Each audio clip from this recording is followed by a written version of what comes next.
Have you ever read a book that completely changes the way you see life and moves you to tears, but you've absolutely no idea why? Well, this is the book that did it for me. The Self-Aware Universe, How Consciousness Creates the Material World by Dr. Amit Goswami. I read this way back in 2005. Little did I think then that one day I would have the absolute pleasure of interviewing the author myself. So coming up today is my conversation with Amit Goswami, in which we cover all sorts of things, not least what it means to be a quantum activist and how that fits in with a practical spirituality that, as far as I'm concerned, could easily grow to define us as a species here in the 21st century. It really is a true combination of science and spirituality, and that I find really, really exciting. I hope you do too. So that's coming up.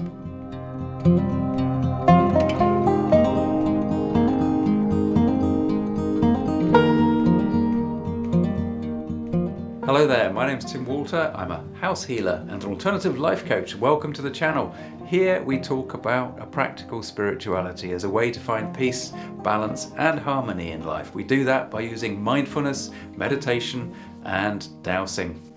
If that sounds like the sort of thing that you might be interested in, click on subscribe and click on the grey bell icon to get notified every time we upload a video or do a live Q&A. Now, Dr. Amit Goswami is a retired quantum physicist. He's an author and quantum activist. He's probably most well known for his appearance in the film What the Bleep, and he combines a deep spirituality with his knowledge of science.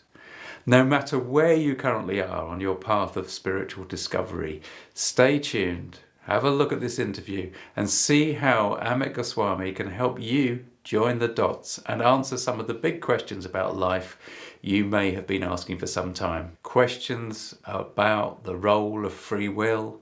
Why is living a heart-centered life so important? And much more. Here he is then, Dr. Amit Goswami. For those that are watching that might not know very much about your work, can you tell us a little bit about what it is that you do these days? Perhaps really since your appearance in the film What the Bleep, because that's where most people on my channel will know you from, and that's a little while ago. Yes, these days I am a quantum activist, but very channeled into a master's and PhD program that we have developed in conjunction with a university in India. It's almost completely internet with a 10-day proximity every year in Jaipur, India. The department is called School of Quantum Science of Health, Prosperity and Happiness. I am the main teacher. We teach, as I said, quantum science. So based on the quantum worldview, which integrates science and spirituality, that is our specialty. And we teach experientially. I have a colleague named Valentina Ornisar. She's from Romania, medical doctor, very spiritual person. And the two of us teach experientially and conceptually all the integration that is taking place that explains mainly health, medicine, and psychology, but also business and prosperity, because today nothing can really be done in society without having a business angle, prosperity angle very clear. Fantastic. You call yourself a quantum activist, which is a remarkably powerful title. So just tell us how that sort of fits into that balance between science and the spiritual aspect, the health and wellness aspect of it all. Well, I hope the listener viewer remembers what the bleep essentially. We were propounding two things. One is quantum physics and the second was neuroscience. We are saying that if you use quantum creativity, then we can change our brain to optimize, to even heal addiction, to do anything we want. We can manifest. We literally can manifest the archetypes, love, beauty, justice, truth in our life. So I took that very seriously. Around that time, I was already a quantum activist, but officially I founded the idea of quantum activism in 2009. along with a documentary that was made by my friends Reese Stewart and Renee Slade. And we took off. The key thing that you talk about a lot, which is a very active and very practical process, is actually the importance of connecting and almost living from your heart, from one's heart. So understanding the power of this particular organ and the subtle energies that emanate around it, basically. Could you tell us a little bit more about that kind of thinking? Yes, because this is the essence of quantum spirituality. What we do, how it is different from traditional spirituality, is that traditional spirituality is a movement away from the world. The idea is that you have more or less been over things about the world, about accomplishment. You are ready to give it all up and merge with the oneness, which sounds like a very good ideal. But if all of our great people were to do that, then what would happen to the world? That kind of philosophy or lifestyle is based on the idea that the world doesn't mean very much. But of course, that was 7,000 years ago in India, and we didn't know as much as we do today about the physical world. Since then, we have found out a lot, among them the fact that physical world has order. So it is created in a illusory way, because that's the only way oneness can split into two and then can become many by forgetfulness. First illusion and then forgetfulness. But that's it. Beyond that, it's all about the world. It's not about finding back to the way to the self. I mean, that's okay if somebody wants to do that, but that really is when you don't look at life any more than suffering anymore. And having known that the world is important. So how is the world important? How do we express consciousness? How do we bring consciousness into the world? As Carl Jung, Darshi Aurobindo, all these people have been saying, Abraham Maslow, how we bring into this world is to bring these archetypes in our life. And there are two ways. One is archetypes come to us by intuition. We cannot directly represent intuition in our brain. Brain does not have that capacity. So brain can only look at intuition with the mind. But we can also look at the intuition archetypes with our heart and with another self in the body at the navel. So these selves come in a major way, and this is why spirituality is called journey towards the heart, because the thinking part we already do. Thinking part is important, but how it does not really give us a very quick way of accessing that oneness. And we need to quick way of accessing oneness for behaving in the world. For doing creativity, mental is great because mental has much more shape, much more form, and we can create worldview and stuff. But for changing our internal world, which is what governs our behavior in the world, our relationships, we really need quick access, right? And that quick access is gotten to the heart. And this is why the heart is so important. Because there's a distinct difference between thinking about something, whatever it be. Let's say being out in nature and connecting to nature and thinking, gosh, isn't this beautiful? Isn't this wonderful? There's a big difference between that and the process of looking at why it's beautiful, analyzing it, and the difference between and just feeling it, just being in it. That's really what you're saying as a very crude example, relating that to the environment. That's really what you're saying there, isn't it? Yes, and the being, entry to being, much better entry is feeling. Of course, we emote. Feeling is not completely independent of thinking most of the time until we actually wake up the heart. Heart can be awakened to such an extent that we can feel without thinking. these people of great spirituality, they can feel and not let it interfere with thought. But majority of us, of course, are incapable of doing that. But we can emote about the archetypes such as love. Love is a good one. Goodness is another good one. Justice is another good one. Wholeness is a good one. Truth is difficult because truth is mostly mental. Mental in the sense that truth has to be expressed in form. Otherwise, in other words, truth comes with a message, which is difficult to express in feeling.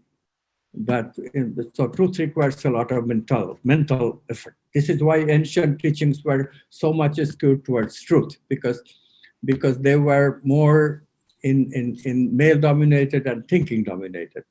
Right. Feeling entered relatively recently, because only relatively recently women were allowed into the arena of spirituality.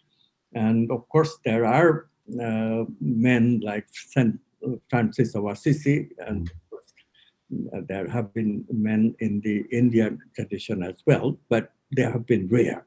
Mainly, it's a very intellectual tradition, so thinking dominated. But now that we have discovered feeling, feeling is really absolutely complementary to thinking, and as I said, it gives quick access. And not only that, if one wants to live a life of happiness, which is defined in the new view as an expanded consciousness. Quantum word is non-locality. Yeah. The non-locality being one with eventually oneness of everything, but it best begun with one person or two or three in my vicinity. Right. Loving an actual physical person who can reciprocate, who can communicate. That's if that is the beginning, then that's what, of course, we call love. And this, the ancient people ignored almost completely. To them, even when they're talking about love, they're talking about loving God, an abstract concept.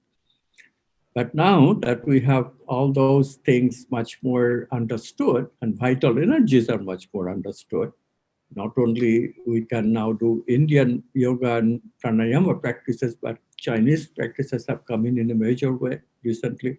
Qigong, very, very powerful practice. So we really have good practices for accessing these energies. Movement of these energies, actually, once you learn it, and you must be an expert on it because that's what you do mostly, then you can also raise the energy to the brow chakra, chakra midpoint of the two eyes. And this chakra is the access to the intuitive thinking as well. So intuition has connection with feeling. What kind of feeling? Curiosity, passion. That's what you get. And this is what Freud meant when he discovered the idea of sublimation in psychology. Sexual energy is sublimated, it becomes libido, and then it wants to express. It becomes to be creative. So that is a very important concept in quantum science of transformation.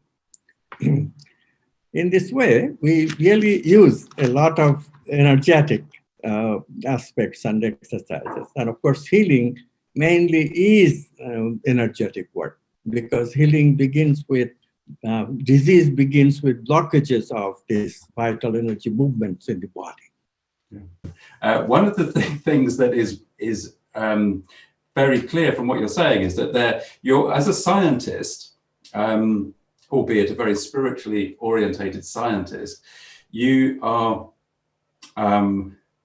very aware of the amount of influence of vital energies, which I'm assuming you would also say subtle energies in this sector. Yes. So there's been a lot of work and research into those aspects of reality, but it is really a very slow process in getting the wider community to sort of accept that they even have an influence. I mean, do you have a view on that? I know you're obviously doing your own crusade. Today, we are not bound by very primitive notions of neuroscientists of how emotion arises in the brain or how we experience emotions. You know, their idea is so primitive. A stimulus comes, There are circuits in the brain that are directly affected by the stimulus, gives us the flight-fight response, and that's what emotion is about. The flight-fight, and then two response of pleasure. Two other Fs. One I don't have to mention, it's not a civilized society word, but the other one is feeding. You can guess what this fourth one is. Yeah. So the two pleasure and two related to security. These are the four emotions that run us, two negative, two positive. And the negative influence on the positive and thinking gives us the other negative emotions like, for example, domination, violence. Those comes because I desire something and then you oppose my desire and then I become angry. I become violent at you. I try to dominate you to submit to me. So those are secondary emotions that arose from my initial emotions, which are the fear and fight response. Right. So this is the materialist idea. In the theory that we built, and Rupert Sheldrake, by the way, whom I'm sure you know, played a very important role in this. He suggested the idea of a non-physical software for our body organs. I'm using my language, his language is somewhat different. He calls them morphogenetic field. Yeah. These fields are important to make an organ what it is. Organs are all made out of living cells, but the differentiation is the software they use for their activation. Some organs use softwares which will make proteins to work. Other organs will make software that will make proteins to think. Huge difference. Yeah. One is in the toe, the other one is in the head. But the difference really comes from the software. The hardware is made up of same kind of cells with the same kind of ability, all the same DNA. So this theory gives us a theory of not only brain behavior in terms of emotions, feelings, the differentiation of what differentiate the brain cells from the toe cells, but it can give you the workings of every organ in the body, especially the important organs along our spine, which really, if you think about it, they are it basically, other than muscles and bones and stuff. Of course, they're very important too, but mainly digestive organs, sexual organs, circulation organs, and of course, this big thinking organ, respiratory organ included in this, and immune system that is part of the heart region as well, in the form of the thymus gland. Mm-hmm. This is the main body organs. And this organ software, they are these morphogenetic fields, that's what helped them build the software. Movement of morphogenetic field we experience as feeling. Where are the places? The places would be those places where the important organs are. So one is the navel chakra, the organs, digestive organs, and another one is the heart chakra, where the heart, the circulatory organ is, and also the thymus gland of the immune system, which distinguishes between me and not me. So now look at this. When the difference between me and not me, which makes me defensive about you, when I get rid of that, even momentarily, if I can suspend the action of that system, then the heart releases a new function, which is very different than its old function of circulation. Circulation is a great thing, but the new function is love, right, which is higher need of the body. Circulation is needed for surviving. It takes us oxygen, food in various parts of the body. But love takes us to the other people, to relate to the world. So in this way, they are what Abraham Maslow recognized as higher need of people.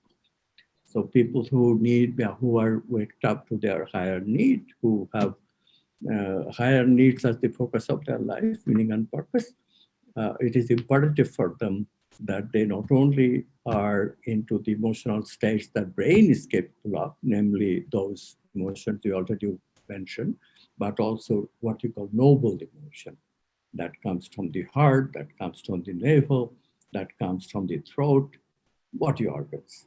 Brain also eventually, because if we waken this up, like when we sublimate the sexual energy, then we can wake this up. And then people do have curiosity, which is a very noble emotion. And even the crown chakra, that's a little more complicated. Crown chakra is the organ is the parietal lobe in the brain that has the body awareness. So if you can emotionally activate the crown chakra with vital energy movements, what can happen is that your parietal lobe can be suspended. If the parietal lobe is suspended, there is now experimental data about it. Then we have the additional capacity of going out of our body. Uh-huh. And then we can really get into this subtle arena in ways that we couldn't before. Right. There's now evidence. Carmelite nun, in that tradition, San Franciscan tradition, they always talk about marriage to Jesus and how they spend so much time with Jesus. And so Mario Beauregard, a great neuroscientist at the University of Arizona, he studied them with fMRI. This is the newest apparatus that take pictures of the brain, but also oxygenation of the various apparatus. So he did that, and he found that indeed the parietal lobe is temporarily suspended while the Carmelite nuns were meditating. So indeed, they go out of the body, and their consciousness is so vast, they interpret that as merging with Jesus' consciousness. So how wonderful the prospects are. This whole science is opening us to. Just imagine that. It is amazing to actually hear it in those words, talking about that kind of spiritual experience, that connection to oneness that is possible from scientific point of view. For a long time we've been watching science and spirituality kind of do this, and science has been, having to look at the spiritual way of perceiving the world in order to try to answer some of the questions. I mean, at the moment, we haven't got a definition of consciousness itself, and I'm not sure that we'll go there again at the moment today, because I'm sure you'll have a view on how to define consciousness. Actually, I'm going to ask you that. Can you? I'm not asking you to solve the hard problem, as it were, but I'm interested in your view of it. Yes, this is a very major problem, because consciousness is at the ordinary level loses some of the potency. Because, okay, what am I conscious of? That's the question. I'm conscious of you. I'm conscious of this computer I'm speaking to. I'm conscious of my surroundings, right? But they are objects of my consciousness. People never ask, what is the role of the experiencer? What am I doing? How is it that I have the capacity of saying that I am looking at you? Whereas, actually, as if neuroscientists would have it, most of them, because they are kind of materialists, they think everything is the brain. What is happening is brain is looking at you, which is true, because we do know optical stimuli do get on our eyes, which is part of the brain, which is processed by the brain. And then neuroscientists, of course, very hard pressed to answer how the eye can arise, because our eye is subjective. Ever since Newton founded science, how did he found it? You remember your basic Newtonian physics, right? Force equals mass times acceleration.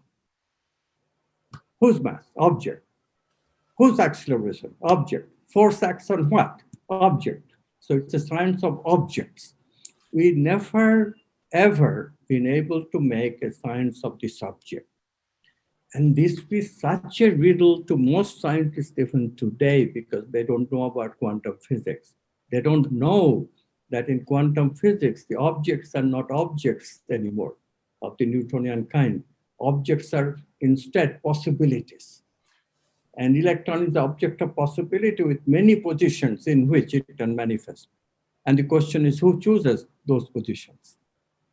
And quantum physics shows that material forces cannot choose that position. Only a non-material force. And this is where John von Neumann was the first one to suggest that it must be the observer's consciousness. But that had many paradoxes. He could not solve them. And that is what I finally solved. And that is my 2 minutes of fame. Yeah.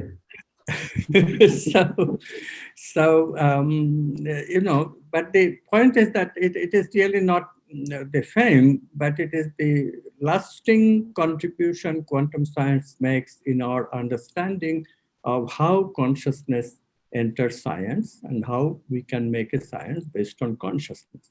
So objects are possibilities for consciousness to choose from. In that moment of choice, consciousness identifies with the brain. It's not that brain is producing consciousness, but brain certainly is making our conscious experience possible. Yeah. And this is why the brain's role is crucial, but it's not the brain that is doing it. It's consciousness that is doing the observing. You are so engrossed in our identity, we're so engrossed in the me, the personality that we are, the history that we have created with our life, that we forget all that. And that forgetfulness is part of the science. Because if we didn't forget, what would we do? If we knew that it has been produced by an illusion, consciousness is just illusorily identified itself, but it could recover and it go back to oneness. Yeah. How does one make such an identity into a developing world in which the subject consciousness manifest in the brain will also develop? As evolution of the world happens, consciousness of ours also develops into a full-fledged ego that can do things. Consciousness needs both. Consciousness is the original oneness for its ideas.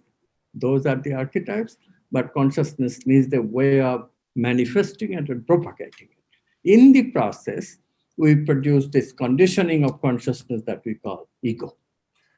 And this is why we are so blind to the I. What happens is that whenever we look at I, we find that we can make I into an object. I can say, okay, I'm talking to Tim. And then I say, okay, Amit is talking to Tim. And see, there's no difference, hardly any difference. Amit is talking to Tim versus I am talking to Tim. The two is almost the same because the me that I'm talking about and the I that looked at you are virtually the same. Unless I'm looking at you with an expanded consciousness and something extra, something creative has entered the equation. And then I was different. I was the one who was loving you.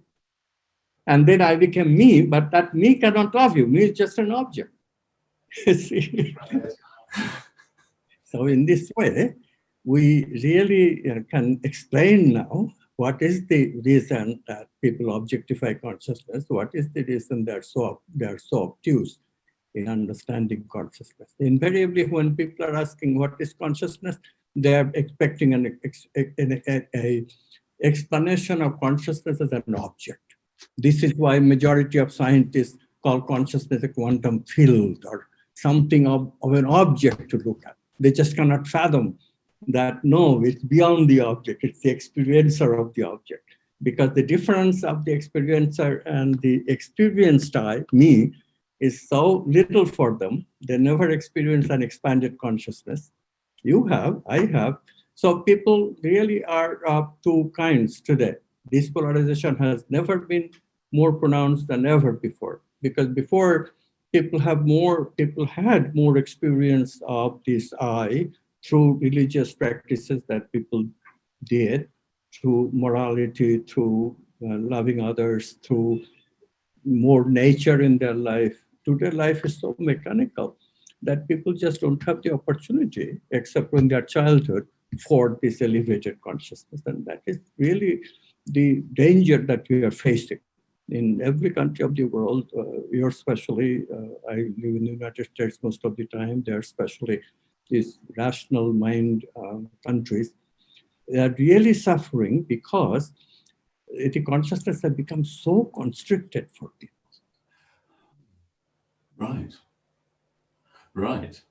Yes. Now, you see, that's interesting because I had still been looking at that issue of disconnect to everything out there as from the material perspective of thing being different to out there, even though, you know, and thinking, well, yes, we can connect. We know that that is one, that is us out there, but I'm still been looking at it from that. But what you've just done is to say completely enabled me to get it, that it, we are it, it is us.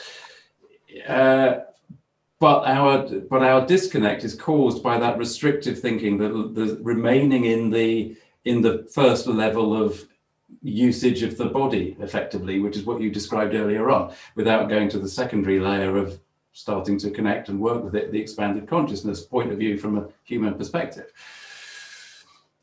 So what we see as a wave of waking up, of people becoming more aware of their spirituality and their drivers to find out more about what's life all about, this sweep of change that is going around the world.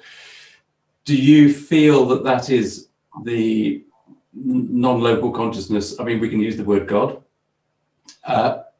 making the choices to say, okay, enough is enough, connect.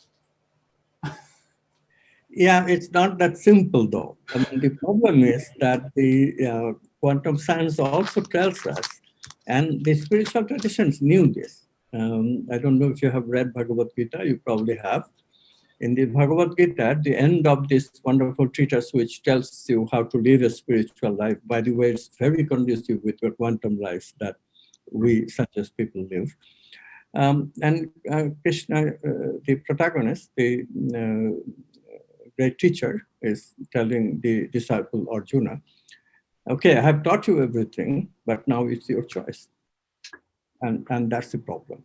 Right. Ultimately, the human being gets the choice. Okay. Today, the human being is making the choice unaware, virtually unaware that there is this other world waiting for them. But not every human being is like that. The leaders, they could be aware. They are intelligent enough to have leadership ability, and that means that they can connect to people. They do use quantum non-locality every now and then. Unfortunately, they are so deep into this power game. That is also an archetype. We cannot avoid it. Right. And the game of making money, archetype of abundance. So that is also an archetype. But they're using it to self-serve. Right. Misunderstanding who the self is. The self actually, like you said, oneness, everyone is part of the self. But that forgetfulness gets us into thinking that, no, I am all the self there is. That constricted consciousness gets to them. So although they do realize that there is some connection somewhere, but they use the connection to dominate people rather than to awaken people. And this fundamental change of leadership happened really because science got very distorted 50 years ago or so, where this idea that matter is everything started propounding in the academe. Before then, we had some openness. People on the whole, in a very simplistic way, believe God. And God, although in popular imagination is imagined like a white bearded guy on a throne, but most civilized people, they knew that it's not that simple. Although amazingly, the philosophers take advantage of the popular imagination, that's the God that they negate. Yeah. But the God of educated people has always been quite sophisticated. It's in the word omniscient, omnipotent, and omnipresent. How is an object, how is a person omnipresent? The only way a person can be omnipresent if he's not a person. It's everywhere, right? So people do know. But they unfortunately get lost in the power, just as religions have. Now scientists have joined the fray, intellectuals. And so everybody is being in the power game. That's complicates the situation. Otherwise, quantum science can change the worldview in just a few hours because the basic idea is so simple today. Verified by experimental data. We don't have any debate about it. Quantum non-locality of both at the submicroscopic level of the electrons and the brain level have been verified. So there's no argument. We have science behind us. But still, it is so hard because the scientists can create so many mirage, so much sophistry, and they do. They don't hesitate to use it. News media play with it because they are in the same game of power. Yeah. And this just complicates the situation. Eventually, I think movement of consciousness will take over, but movement of consciousness only can come through us through our choice. We have to choose. Right. And the choice is not very clear because when power dominates you, then you lose that clarity. This brain circuits we talked about, flight fight circuit, Yeah. and the secondary circuits of domination, they're very powerful circuits. Yeah. It's almost like it's a bit of a design fault, isn't it? You know, the hardware is actually corrupted. It's been made too well in a way to maintain its physical form, that those archetypes really keep it in the solid no matter what, or they certainly fight to keep it in the solid and keep it in materialistic thinking. Yeah, fascinating. I have asked my subscribers if they had any specific questions for you. And I do have a couple of questions here, so we won't keep it too much longer. But you mentioned free will and choices just now, and actually there are two questions here. From different people. David has asked that if quantum shifting is a thing and we're actively growing as a soul, how much free will do we have to quantum jump to different timelines, taking into account group and personal karma? In a sense, he says, you're experiencing the same reality as I am, otherwise you wouldn't be receiving this question to ask to Amit. So that's one question. I hope you got the gist of that. And Ashimi, Ashimi says, if we choose our reality, is it due to free will? It is. Let's start with the second question. I have to ask you the first question once again. But second question is the most important one. Yes, it is and it isn't. I mean, it is free will in the sense that most people do not see. Ego is conditioned, but it's not completely conditioned. Otherwise, of course, it would be a hopeless game. We would be cut off from consciousness completely. Ultimately, quantum physics is very clear. All choices are choices of the oneness. However, it is also a fact that when we become conditioned, that choice of oneness becomes choice within a limited number of options. What kind of ice cream would you like? Yes, you can choose freely. I like vanilla today, not chocolate. You can say that. Yeah. But the crucial part of that is not chocolate. We have always the will to say no. And if we say no to all conditioning, we become open to creative choice. And that's when consciousness can enter.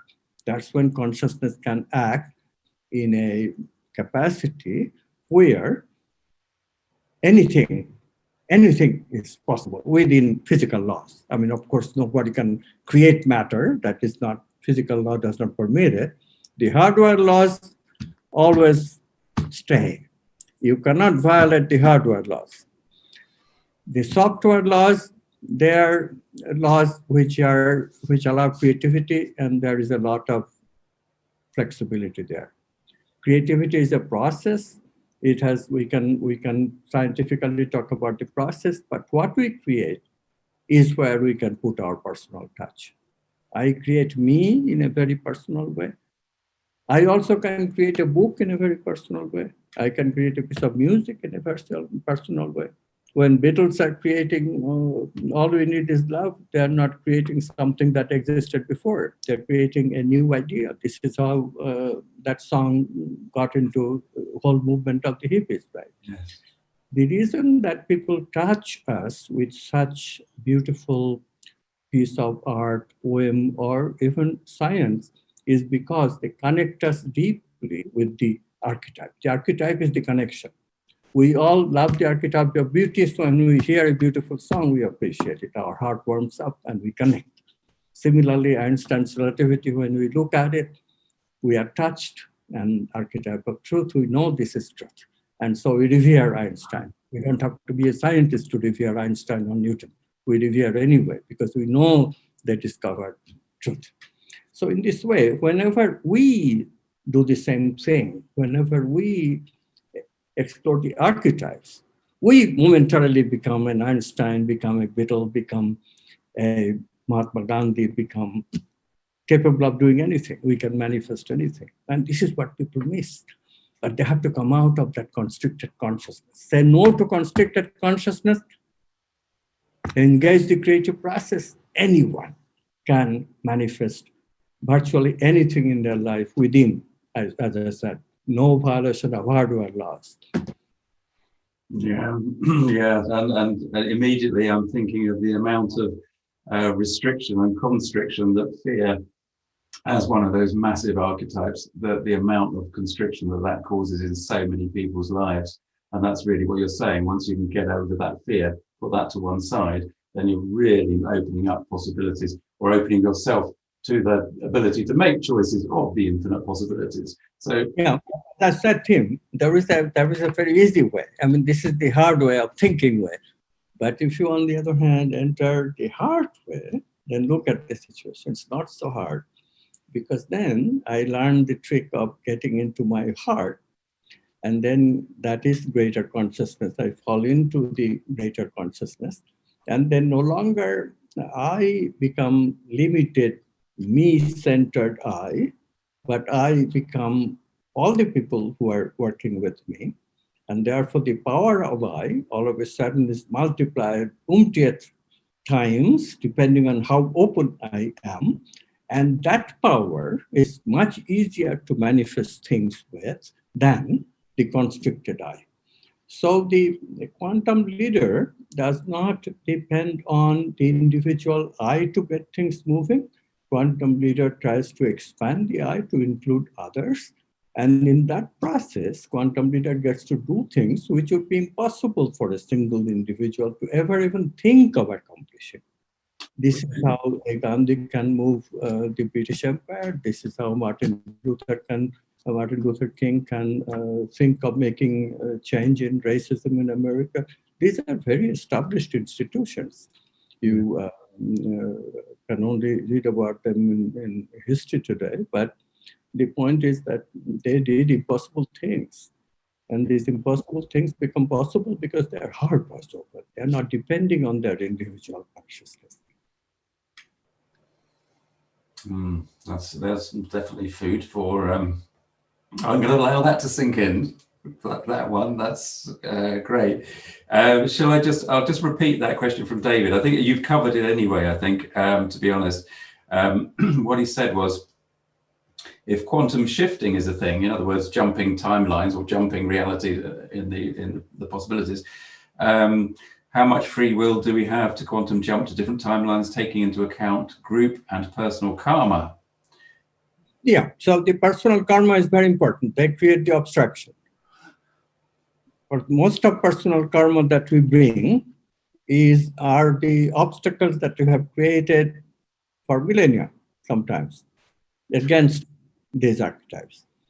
This is an amazing thing that is built into the science almost. It's very tempting to say that they're practically built in, because without the obstructions, we cannot engage with sufficient energy. You work with energy, you know this very well.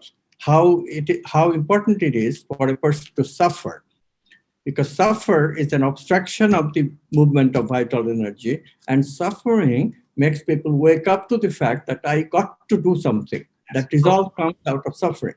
So obstacles are created in a very general way to create that energy. So you first attend to the bad karma, you clear it up, you drop some of them, but some of them you overcome. Dropping is not the right word, you overcome. In the process, you wake up to the vital energies that will propel you to higher states of oneness from which manifestation is so easy. We often talk about this as raising the energy to the heart. Yeah. Instead of the me-centered energy at the navel, where we love only ourselves, love from a higher center of living, namely the heart, suspend the defensiveness, become vulnerable to everyone. But in that openness, a bigger power is coming to assist you. I always call this getting God on your side. And now you have the power of God. You don't have to really depend on your power anymore. And that's how we create, that's how we manifest the impossible. There's a question here from a lady called Benti. I'll paraphrase it a little bit. She is talking about love, and she says there's a similarity between Amit and herself in that you both have an issue, have struggled in the past with this issue of the feeling and the concept of love, feeling love. She says, I wonder if Amit has found the definition for love that works for him. Benti is using the definition value for love. So she's trying to obviously logically understand, and I know there's an issue there, but the process, she's looking to find a way into feeling love and understand love from a different perspective. And she says, in relation to God, I think the concept value is the best for her. If God is love, then we can exchange love to God by help of the value concept. What do you think? Do you understand what she's getting at there? Well, actually, this is a very, very good question, and we end up in the same place. But in the beginning, I think it is very important to take love as a personal way, in a very personal way, and have a personal relationship experience. Because really, look, all the personal have parallel in the way that we try to love God. The biggest shortcoming of the God approach is that God is, after all, a concept. Mm. To us, it's a concept. Until you have experienced the expansion, you really don't know what you're talking about. When we do experience it, then we can talk about the presence of God. You remember that great spiritual treatise, Practicing the Presence of God, that Brother Lawrence wrote in 12th or 14th century. But we can talk like that only when we have that idea. Presence of God, the expansion, when I live in the expansion. Until then, we got to be aware that it is a fact that certain people, even certain objects, they get us into this expansion much more easily.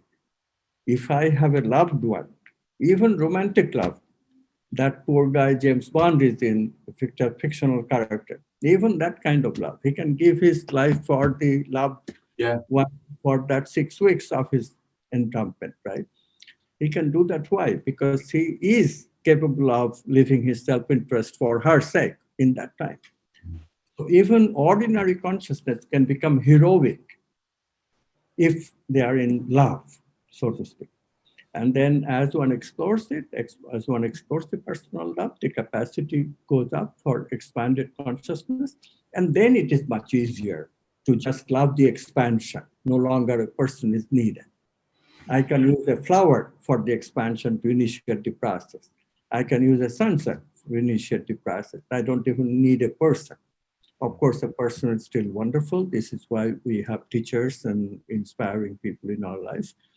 But strictly speaking, it's not even needed. Their memory will do. Brain cannot tell the difference between the actual physical object and its memory. So we can take advantage of that, and we can get into the heart, because brain is connected to the heart. This is the one of the newest discoveries of science, psychoneuroimmunology. And this way we can get into the heart through thinking about someone who I love. Thinking about God will do it too, but you have to be established in much more of expansion, oneness already. So it's a question of progression. I suggest that, don't jump into the final test before you do the preliminary test. Yes, I think that's really hit the nail on the head for her. Brilliant. Mark asks, So it's quite a simple question, this. He says, how can we maintain a state of high vibration in our everyday lives? Basically, he's saying it's so difficult being a human being with all the ups and downs of what we experience. How do we maintain a state of high vibration in our everyday lives, he's saying? As I said, it is a difficult thing in the first place, but look at what the science is demanding. Science is saying that the heart has two states. One is the low vibration state in your language. I don't use vibration because the heart as a instrument of circulation of blood is not a coherent vibrating object. Right. But heart as a loving organ is. So heart changes when we lift the function of the heart by dropping our defensiveness. That's the key. We have to drop our defenses. We set up defenses against people because they will hurt me. We have to drop all that. We have to become vulnerable. If we are capable of doing that, then heart jumps into a new function where it becomes quantum and coherent. It becomes so coherent that people can measure it. In fact, today, there is HeartMath Institute, for example, which actually measures this coherence of the heartbeats and shows that yes, it's quite consonant with the coherent movement of the brain, the quantum self movement of the brain. So heart and brain becomes coherent together, and that's when we really start feeling the expansion. So yes, higher vibration of the brain, that also requires the coherent movement of the different parts, and we need to meditate for a long time. People again have found data, if you meditate for a long time, your brain becomes that capable of holding that high frequency gamma predominance in the brain. But ordinary people don't have that. Ordinary people live in the beta mode in the brain, and that's a mode which we are not even relaxed. We get so tensed up. That is what a principal reason that we get so stressed up today, because of this living constantly in beta. Anything is better. So relax, be in alpha, even lower vibration, be in theta, almost sleepy. That's better than being in beta. Yeah. But to be in the high frequency gamma mode, to do that, you really have to work with creativity and meditation, a lot of stuff. I call it do practice, and it has to become a way of life virtually. But if you do that, the reward is fantastic because you get to live brain in the expanded state, heart in the expanded state, everything moving in high frequency quantum states. This is wonderful. Yeah, absolutely. And I was laughing partly through that in sort of empathy with your answer, because I was also thinking of the Empathy, certainly. Thank you for reminding me. Yes, that's the state of the heart when the heart becomes coherent. That's the non-local capacity of the heart is released. That's when we become empathic. Empathy is not a brain thing. Empathy is a heart thing. Right. Yes. Ah, wonderful. Well, that's helped that as well. Because I was also thinking about the amount of times that I talk about meditation and the importance of meditation, and people, I go on about it all the time to the subscribers, and bless them, they are probably sick to their back teeth of hearing it. But it's so true. It's absolutely so true. Fantastic answers. The very last one, Amit, and then we'll let you go. There's a question from somebody that calls themselves Omelette Theory, which is an interesting name. Does Amit Goswami know of Sri Satya Sai Baba? Did he ever meet him? What was his experience of him? So very much an individual dimension. It's a very easy question to answer because I have never met him, but of course I am quite aware of the vast spiritual work he has done, and of course created some controversy as well. Some of his work is hard to understand because they borderline on miracles. And I don't want to get into that subject because it's a complex one to address. But other than that, he was also a great loving being. This is the part I wish which would be more understood by people, that he was a fantastically heart-open person And the miraculous parts that obscured his heart and openness and his healing capacity, that was the real miracle he did. He, like his according to his claim, he is a reincarnation of Siddhi Sai Baba, who lived another century. But Siddhi Sai Baba is famous for his healing capacity. He could heal virtually anybody that went. And Sai Baba's capacity was virtually the same. This is not well known, but he was a great healer. Right. This is the real miracle, not manifesting ash or manifesting this. Yeah. Okay, fantastic. Amit, as I said when we started the Zoom call, I could talk to you for days. I'm sure you would get fed up with it in due course. Thank you so much for coming along and sharing your knowledge and your wisdom. It has absolutely been lovely to talk to you. Yeah, and this has been great. Thank you, Tim. Well, I hope one day that we can get you back again. I mean, I would love to be able to talk to you again in 6 months, and maybe we can talk about healing as a specific subject. I know it might be... On the subject of healing, my co-author, collaborator, Valentin Ornisar is a medical doctor. We are writing a book on healing. It would be lovely to have her brought in as well. So, yeah, I will ask her to, whenever you have the time, invite us and we'll have to talk about quantum healing. Excellent. Yes, no, that would be wonderful. That would be very, very good. That would be very good. I look forward to that, and I will save up lots of questions. Wonderful. Amit, thank you very much. I'm going to end the meeting, but it's been a pleasure, absolute pleasure. Bye.